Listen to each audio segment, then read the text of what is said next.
Bismillahirrahmanirrahim. Assalamualaikum warahmatullahi wabarakatuh. Selamat berjumpa kembali dalam mata pelajaran ekonomi kelas 12 di semester 1 ini. Pada pertemuan kita kali ini kita akan membahas tentang penyusunan kertas kerja atau worksheet. Namun sebelum kita bahas, ada baiknya kita ulas kembali materi tahapan akuntansi yang sudah kita pelajari sebelumnya. Siklus akuntansi perusahaan jasa yang sudah kita pelajari itu kita sudah mencatat ke dalam jurnal umum, transaksinya dicatat dalam jurnal umum, diposting ke buku besar, dan saldo-saldo yang ada di buku besar itu dibuat daftar dalam bentuk neraca saldo. Posisi kita sekarang sudah ada di akhir periode, bisa di akhir bulan atau di akhir tahun. Nanti kita di akhir periode ini harus dituntut untuk membuat laporan keuangan. Nah, sebelum membuat laporan keuangan, kita akan ada pengecekan dulu angka-angka yang di neraca saldo untuk meminimalisir angka-angka yang tidak sesuai dengan kondisi yang sebenarnya. Jika ada temuan ada angka yang tidak sesuai dengan kondisi yang sebenarnya, sudah pernah kita bahas di pertemuan kemarin, kita akan membuat jurnal penyesuaian. Jadi untuk mengkoreksi angka yang ada di neraca saldo. Jurnal penyesuaian ini setelah kita buat, itu diposting kembali ke buku besar, dan nanti neraca saldonya akan berubah. Nah, perubahan neraca saldo ini oleh jurnal penyesuaian nanti akan terlihatnya di tahapan kertas kerja yang akan kita bahas sekarang ini. Di kertas kerja ini nanti akan menggambarkan bagaimana neraca saldo dikoreksi oleh jurnal penyesuaian menjadi neraca saldo yang baru yang siap untuk dibuat laporan keuangannya. Ya, kita mulai saja materi kita, bagaimana cara menyusun kertas kerja. Nah, untuk penyusunan kertas kerja ini, itu digunakan untuk mempersiapkan dalam menyusun laporan keuangan. Nah, karena laporan keuangan ini sangat penting, maka angka-angkanya harus dicek, harus dibuat, disusun dengan sangat teliti, sehingga dapat bisa dipertanggungjawabkan. Nah, dengan menggunakan kertas kerja, dengan menyusun kertas kerja atau worksheet ini, maka kita bisa menyusun laporan keuangan bisa dengan teliti dan benar. Nah, sehingga bisa disimpulkan bahwa tujuan penyusunan kertas kerja ini adalah yang pertama untuk memudahkan kita dalam menyusun laporan keuangan, dan untuk meminimalisir kesalahan-kesalahan yang mungkin terjadi ketika kita membuat laporan keuangan. Selanjutnya, ini adalah bentuknya, bentuk kertas kerjanya atau bentuk worksheetnya. Di sini seperti biasa ada kode akun atau nomor, ada nama akunnya, dan ini adalah kolom-kolomnya. Ini disebutnya kertas kerja bentuk 10 kolom. Jadi di kolom neraca saldo ada 2 kolom, jurnal penyesuaian ada 2 kolom, neraca saldo disesuaikan ada 2 kolom, laba rugi ada 2 kolom, dan neraca ada 2 kolom. Kalau dijumlahkan ada 10 kolom. Sebenarnya ada format yang lain, ada yang 8 kolom, ada yang 12 kolom. Nah, kita akan pelajari yang umum saja, yang 10 kolom yang sering kita gunakan. Nah, sekarang bagaimana cara tahapan-tahapan dalam menyusun kertas kerjanya? Yang pertama tentu saja kita isi kolom neraca saldonya, neraca saldo yang sudah kita buat di pertemuan sebelumnya, dan nomor akunnya pun kita isi di sini. Setelah selesai kita isi kolom neraca saldonya sesuai dengan debit dan kreditnya, maka pindahkan juga jurnal penyesuaian yang sudah kita buat di pertemuan yang kemarin, yang sudah kita contohkan. Kita isi sesuai dengan debit dan kreditnya. Ketika sudah selesai, maka kita bisa menyusun neraca saldo yang disesuaikan atau neraca saldo yang betulnya, neraca saldo yang sudah dikoreksi oleh jurnal penyesuaian. Nanti muncul sesuai dengan debit dan kreditnya di sini. Nah, angka-angka inilah yang nanti akan dijadikan dasar untuk mengisi kolom laba rugi dan kolom neraca. Nah, kolom laba rugi dan neraca inilah yang akan dijadikan dasar untuk membuat atau menyusun laporan keuangan. Jadi angka dari neraca saldo yang betulnya, yang disesuaikan yang ada di sini. Seperti itu tahapannya. Kalau lebih jelasnya bisa dilihat di sini prosedur atau langkah menyusun kertas kerja. Ada 1, 2, 3, bisa kalian catat nanti. Ada 6 langkah berarti di sini. Nanti kalian bisa dicatat di buku catatan. Ya, selanjutnya nanti kita akan bahas contoh penyusunan kertas kerjanya seperti apa. Ya, contoh penyusunan kertas kerja. Kita akan coba, ini ada contoh soal. Diketahui neraca saldo dan jurnal penyesuaian bengkel Top Motor per 30 April 2015. Ini artinya periode akuntansinya bulanan. Di akhir bulan April kita akan membuat laporan keuangan. Ini diketahui ada neraca saldonya dan di sini jurnal penyesuaiannya sudah dibuatkan. Yang harus kita lakukan adalah membuat kertas kerjanya atau worksheetnya. Langkah pertama adalah kita pindahkan neraca saldo ini ke kertas kerja kolom neraca saldo. Kita pindahkan apa adanya sesuai dengan debit dan kreditnya. Kita lihat di sini ada nama kode akun, nama akunnya, dan di sini kolom neraca saldo. Yang tadi kita pindahkan saja seadanya. Seperti ini, apa adanya. Nah, inilah. Jadi tidak ada yang dirubah, kita pindahkan seadanya sesuai dengan debit dan kreditnya. Selanjutnya kita akan mengisi jurnal kolom penyesuaian yang ada di sini. Ayat penyesuaian. Ayat penyesuaiannya diperoleh dari jurnal penyesuaian tadi yang ada di soal. Pertama, satu-satu kita pindahkan. Yang pertama, beban penyusutan peralatan di debit 200.000 dan kreditnya akumulasi penyusutan di kredit 200.000. Ini kita pindahkan. Kita pindahkan ke kertas kerja kolom jurnal penyesuaian. Nah, prinsipnya adalah jika pos keuangan atau akunnya sudah ada di sini, maka tidak usah ditulis di bawah, tapi sejajar tulisnya. Tapi kalau tidak ada, maka tulis di bawah. Angkanya ditulis di sini di kolom jurnal penyesuaian atau ayat penyesuaian. Tadi jurnal penyesuaian yang harus kita pindahkan di debit beban penyusutan. Nah, di sini tidak ada beban penyusutan, maka tulis di bawah. Angkanya 200.000 di debit. Berikut dengan kode akun yang kita pindahkan. Kreditnya akumulasi penyusutan. Nah, akumulasi penyusutan pun di sini tidak ada. Kalau tidak ada, maka tulis di bawah. Dan angkanya di kredit 200.000 rupiah. Nah, selesai ini untuk memindahkan jurnal penyesuaian yang pertama. Berikutnya, beban perlengkapan debit 100.000 dan kreditnya perlengkapan 100.000. Kita pindahkan ke kertas kerja kolom jurnal penyesuaian. Di sini beban perlengkapan belum ada nih, tidak ada di sini, maka tulis di bawah beban perlengkapan di debit 100.000. Nah, di kredit perlengkapan. Nah, kalau perlengkapan sudah ada nih, tapi tulisnya di kolom jurnal penyesuaian di kredit 100.000. Selanjutnya di debit beban sewa dan kreditnya sewa dibayar di muka 400.000. Ini pun kita pindahkan dengan cara yang sama. Beban sewa tidak ada di atas di sini, maka tulis di bawah di debit. Dan kreditnya sewa dibayar di muka. Sewa dibayar di muka sudah ada, maka tulis sejajar di kredit seperti itu. Selanjutnya beban asuransi di debit dan kreditnya asuransi dibayar di muka 150.000.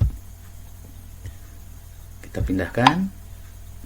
Kita cek dulu beban asuransi tidak ada. Kalau tidak ada, tulis di bawah 150.000. Dan asuransi dibayar di muka ini sudah ada. Kalau ada, maka tulis jajar di kredit 150.000. Terakhir, beban gaji 100.000 dan kreditnya utang gaji 100.000. Kita pindahkan ke kertas kerja kolom jurnal penyesuaian. Beban gaji. Nah, beban gaji sudah ada di sini. Jadi nggak usah tulis di bawah. Di debit 100.000. Utang gaji di kredit. Nih, utang gaji belum ada, maka tulis di bawah. Nah, selesai sudah, kita pindahkan. Namun sebelumnya kita coba jumlahkan yang di debit dengan yang di kreditnya. Kita coba jumlahkan. Angkanya 950.000. Nah, ketika sudah selesai, sekarang kita isi kolom berikutnya sebelah kanan, neraca saldo setelah penyesuaian. Intinya adalah ini adalah neraca saldo yang sudah dikoreksi oleh jurnal penyesuaian. Cara mengisinya kita sejajar satu-satu dulu. Kas di debit 10.250.000 tidak terpengaruh oleh jurnal penyesuaian. Kalau tidak terpengaruh, maka kita pindahkan apa adanya. Berarti ini sudah benar. Berikutnya piutang pun tidak terpengaruh, berarti pindahkan apa adanya.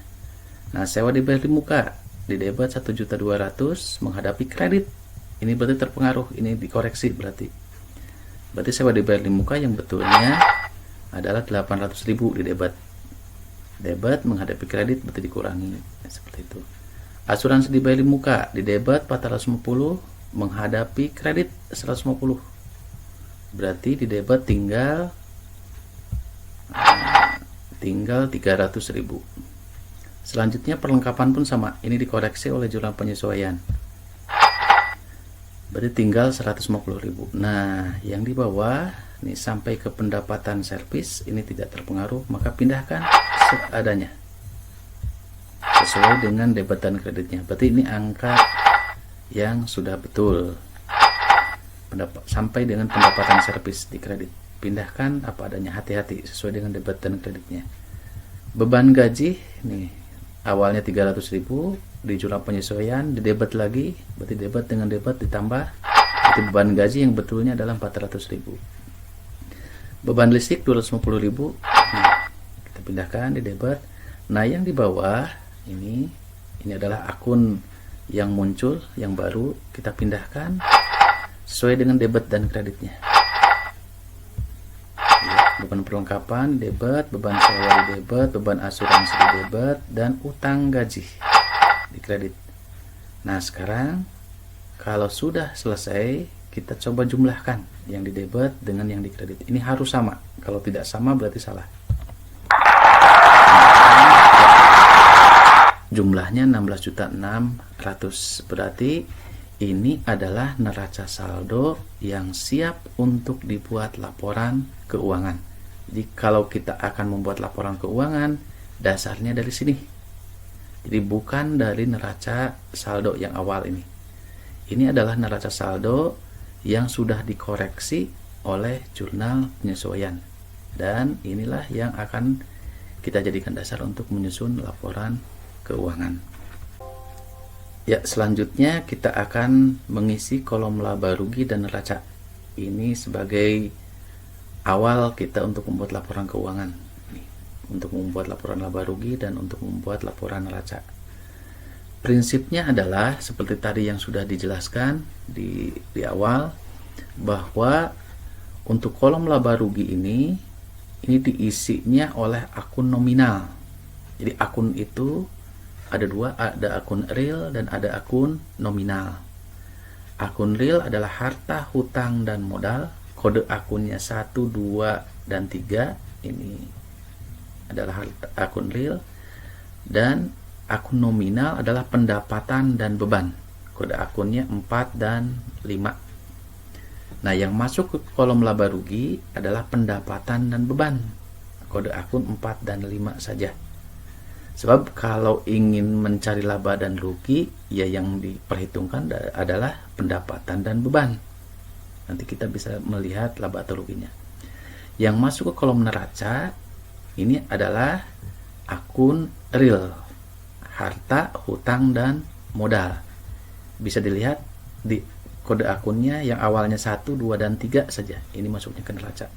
Jadi, angka di neraca saldo setelah penyesuaian ini nanti akan dibagi dua, ada yang masuk ke laba rugi dan ada yang masuk ke neraca. Yang masuk ke laba rugi adalah akun nominal, pendapatan dan beban, dan yang masuk ke neraca adalah akun real, harta, hutang, dan modal. Nah, seperti ini. Ini pendapatan dan beban, dan neraca itu hanya harta, hutang, dan modal. Ini akan masuk ke sini. Sekarang satu-satu. Untuk kas dulu. Nah, yang dipindahkan adalah angka yang ini. Angka yang ini. 10.210. Ini masuknya ke neraca. Karena ini adalah akun harta. Kita pindahkan sesuai dengan debit dan kreditnya. Piutang, akun real, ini adalah akun harta. Ini berarti sampai dengan pride yang kode awalnya 3, itu semuanya masuk ke neraca semuanya. Angkanya yang dipindahkan yang di sini. Sesuai dengan debit dan kreditnya. Kita pindahkan seperti ini sampai ke akun pride. Modal, dikredit, dan kredit. Nah, sekarang mulai dari pendapatan servis di sini, beban gaji, beban listrik, ini angkanya yang dipindahkan di sini. Ini masuknya bukan ke neraca, tetapi ke laba rugi. Sebab ini adalah akun nominal. Kita pindahkan sesuai dengan debit dan kreditnya. Beban gaji di debit 400, pindahkan ke sini. Beban listrik 250, pindahkan ke debit juga, seperti itu. Nah, untuk yang di bawah ini hati-hati, kita lihat beban penyusutan. Beban penyusutan ini akun nominal, akun beban masuknya ke laba rugi. Akumulasi penyusutan ini bukan akun nominal, awalnya 1 nih. Berarti akun harta masuknya ke kolom neraca di sini. Beban perlengkapan, beban sewa, beban asuransi ini akun nominal semua. Ini masuknya ke kolom laba rugi, pindahkan di debit, beban sewa pun di debit, pindahkan, beban asuransi di debit. Nah, yang terakhir utang gaji. Utang gaji itu akun real, akun utang, kode awalnya 2. Ini masuknya ke kolom neraca. Nah, setelah selesai, coba kita perhatikan untuk kolom laba rugi, jumlah debit dan kita jumlahkan kreditnya. Nah, ternyata di debit itu jumlahnya 1.500.000 dan di kredit kalau dijumlahkan 4.500.000. Ternyata kredit lebih besar. Nah, sekarang yang harus kita lakukan adalah debit dengan yang di kredit itu harus sama, tidak boleh tidak sama. Untuk menyamakannya adalah ke angka yang lebih besar. Angka yang lebih besar adalah yang 4.500.000. Artinya di debit harus jadi 4,5 juta dan kredit pun harus jadi 4,5 juta. Nah, kalau seperti ini maka yang di debit nih yang 1.500.000, bagaimana caranya agar jadi 4,5 juta? Berarti ini harus ditambahkan. Ditambah dengan angka yaitu sebesar 3 juta. Dan yang di kredit pun agar jadi 4,5 juta berarti ditambah 0, berarti strip sajalah di sini. Nah, selisih ini menunjukkan bahwa pendapatan yang dikredit itu lebih besar dibandingkan dengan yang di debit, yaitu beban. Perhatikan saja nih, yang 1.500.000 ini adalah beban semuanya. Sedangkan yang dikredit menunjukkan pendapatan. Selisihnya yang 3 juta itu menunjukkan laba. Kenapa laba? Karena pendapatannya lebih besar dibandingkan dengan beban. Seperti itu. Nah, berikutnya kolom neraca pun sama, kita jumlahkan debit dan kreditnya. Nah, di debit jumlahnya 15.100.000 dan di kredit jumlahnya 12.100.000. Ini pun tidak sama nih, kita harus samakan, menyamakannya ke angka yang lebih besar. Ini ke angka yang lebih besar, berarti yang 15.100.000 di debit harus jadi 15.100.000, di kredit pun harus jadi 15.100.000. Nah, berarti nih yang harus kita tambah adalah yang 12.100.000. Bagaimana caranya? Kita tambah berapa agar jadi 15.100.000? Berarti kita tambahnya dengan angka. Ternyata penambahan angkanya sama seperti yang tadi, penambahan angka di kolom laba rugi. Ini menunjukkan bahwa aset perusahaan, modal perusahaan jadi bertambah. Kenapa bertambah? Karena perusahaan dalam kondisi laba. Nah, dari kertas kerja yang sudah kita buat ini, kita bisa mendapat gambaran bahwa perusahaan dalam kondisi laba sebesar 3 juta rupiah. Jadi sebelum kita membuat laporan keuangan, kita sudah punya bayangan bahwa perusahaan memperoleh laba 3 juta. Nanti kita buktikan. Nanti ini setelah tahapan kertas kerja sudah selesai, nanti kita akan buat laporan keuangan. Laporan keuangan itu apa? Nanti kita akan bahas di pertemuan berikutnya. Nah, ini adalah contoh bagaimana kita menyusun kertas kerja. Terima kasih atas perhatiannya. Mudah-mudahan kalian bisa mengikuti dan bisa mengerjakan soal-soal yang nanti akan Bapak berikan untuk kalian. Terima kasih. Assalamualaikum warahmatullahi wabarakatuh.